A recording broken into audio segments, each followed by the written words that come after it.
Bru, when we talked back in July, you said you wanted to go through everything in camp. You wanted to get hit, you wanted to get everything done to get ready for the season.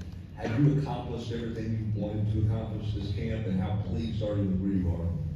Yeah, throughout the camp, I came in ready to do whatever I would be asked to do, and they had a good plan for me, and we were able to get all set some goals throughout camp, and we knocked them all down. Eric? Bru, Coach Halsey said that you have been acting like a mentor on and off the field for Nico the last year that he's been here, year and a half or whatever. What have you done to try to help grow from the game of football and obviously this offense and really just everything? Just a lot of help in, try to manage pressure and dealing with, a lot of expectations. He's done a great job in how he's carried himself, how he's been a leader on the team. So I just tried to kind of help show him an easier path to, not making similar mistakes to myself, and just creating good habits and setting like daily things, like things that have helped me since I'm just an older guy. So kind of trying to get him to skip some steps and learn lessons. Bru, did you know Nico at all before you, like when you were growing up, before you came to Tennessee? You're older than him, but did you know of him? I knew of him. Like you said, I was older, so like by the time he was kind of doing his thing, I was getting into college. So I mean, I would hear about him, but we didn't have a personal relationship at the time. Paige in the back.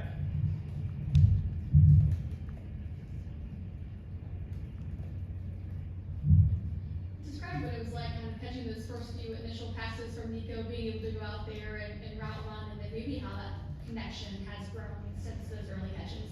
Yeah, absolutely. I mean, you start to build your confidence back. You start to, like you said, build a connection with them. They start to understand how you run routes, how you come out with the top of a route, your decision-making process. And so those first few, it's just like the beginning of starting to build a foundation of confidence, and then you have an entire camp to just keep building on that. And then now with the mock game week, and then another game week to just keep going. Bru, Coach Halsey's been here a minute ago, talked about receivers. You guys have been injured, kind of seeing that date when you could get back and then attacking it to get back sooner. What's that process like, or what was it like for you? When did you kind of realize that you were getting healthier and quicker than expected?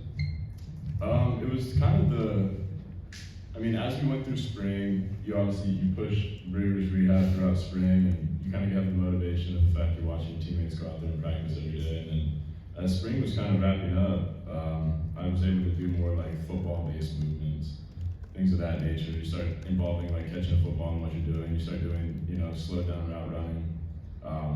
And when I was able to do that at a higher level, then I started to kind of see like, okay, I'm doing this a lot earlier than I anticipated. So, come camp, I want to be 100%. So you kind of move your goals back a little bit closer, and you just push the needle even more. So you want to be available for a guy like Nico, especially. And since I didn't get the opportunity to get that spring, get those reps in with him, so it was really just more motivation for me to just keep pushing it. Vince, then Austin. We're wondering if you could give an evaluation separately of two of your wide receivers. First, Chris Brazel, and the other Squirrel White. Yeah, Chris, he's got this particularly special talent. Like, he's extremely fluid route runner.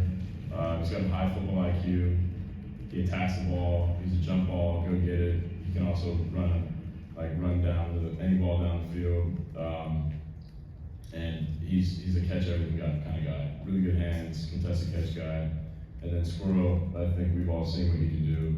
But I think one of the undervalued aspects of Squirrel is his ability to catch in traffic. And I think as an undersized guy to go across the field as much as he does and be able to make contested catches, and like the catch he made against Alabama, at his size, like that's extremely hard to do. So his skill set is grown a lot since I've been here, and he's a really good receiver. Both of them are it's gonna be fun to play with them. Austin and Bru. Bru, you were part of that 22 team that put up crazy numbers. Even that team didn't have, I think, the depth that this team has on the offensive side of the ball. What do you like about this year's group? When you look at the tight ends, you look at wide receiver, all of that overall. Yeah, like you said, depth.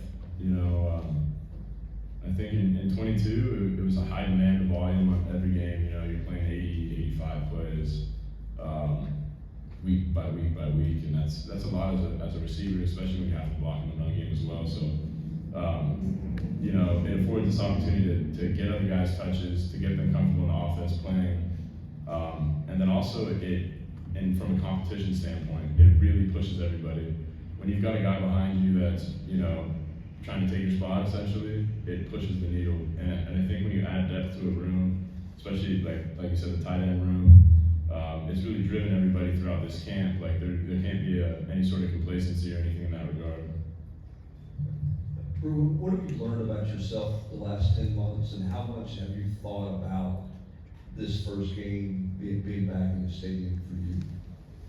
I just learned that you know, I can really do anything I put my mind to. I'm pretty hard-headed and resilient. And when I set out to do something, I'm gonna track it down. I'm gonna find a way to get it done.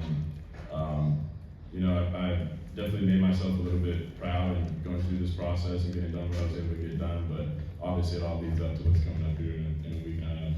Have you thought much about that? I mean, is that something that you regularly think about? Is just the opener, playing a game again? Oh yeah, I mean, yeah, I just think about like the opportunity to get back to kneeling, get in front of it, get back in the environment, you know, do what I love, and really just like being able to play free and not worry about being an injured guy anymore.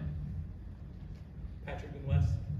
Where you kind of seem like you, based on your answer, you've been reflecting on kind of your path back. What was maybe the hardest part, or did you encounter some obstacles and tough days along the way, and how do you think those helped you kind of push through them and get to where you are now?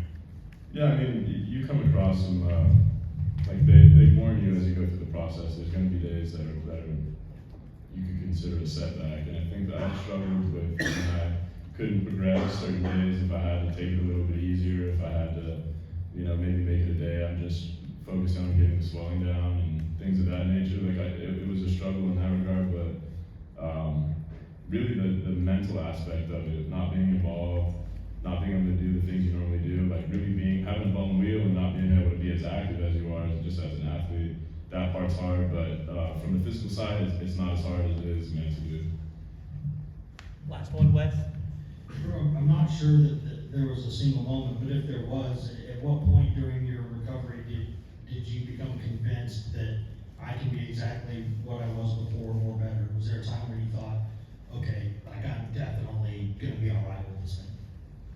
You know, I wouldn't say one singular moment, but that was kind of the goal I had in my head the whole time. Like, I want to get in the best shape humanly possible. I want to give myself every bit of opportunity to get back healthy so I can come back a better player and continue to chase my dreams as I've been